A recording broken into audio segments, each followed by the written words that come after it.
کسی بھی چیز کو بنانے کے لیے قرآن کریم میں 3 الفاظ آئے ہیں۔ ایک لفظ ہے فطر، ایک لفظ ہے خلق، اور ایک لفظ ہے بدیع، اور اس میں چوتھا لفظ بھی آپ ایڈ کر لیجئے جعل کا ورڈ، جعل۔ تو فطر کہتے ہیں کسی بھی نان ایگزسٹ چیز کا ایگزسٹ ہو جانا، غیر موجود کا وجود میں آ جانا، اسے فطر کہا جاتا ہے۔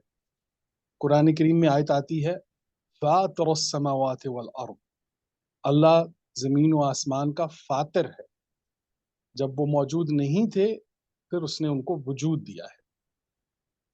دوسرے مقام پر آتا ہے اللہ خالق السماوات والارض، اب اللہ جو ہے وہ خالق ہے زمین و آسمان کا۔ تو پتہ چلا کہ فاطر نان ایگزسٹ کا ایگزسٹ ہونا، اور پھر اسی ایگزسٹنس کے اندر پازیٹیو چینجنگز کے ساتھ اسے اپنی انتہا یا اپنے اینڈ تک لے کر جانا، تعمیری تغیر اسے اردو میں کہا جاتا ہے۔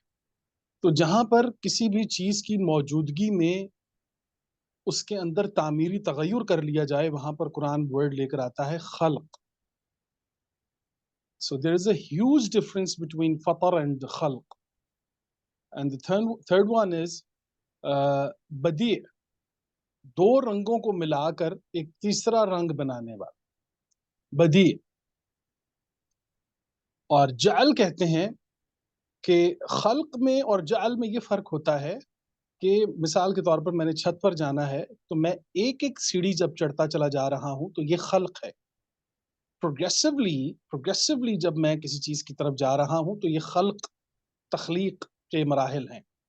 لیکن جب میں نے جعل کا ورڈ دیکھا قرآن کریم میں تو وہاں پر پتہ چلا کہ یہ ایمرجنٹ جو ہے وہ بیسس کے اوپر کہ چھت پر کوئی چیز تھی اور میں نے 4 سیڑھیاں پھلانگتے ہوئے میں جو ہے وہ چھت پر چلا گیا۔ تو جہاں پر جعل کا ورڈ آتا ہے وہاں پر تخلیق کے اندر ایمرجنسی ہوتی ہے، وہاں پر عجلت ہوتی ہے، سرعت ہوتی ہے۔ تو یہ 4 ورڈز ہیں۔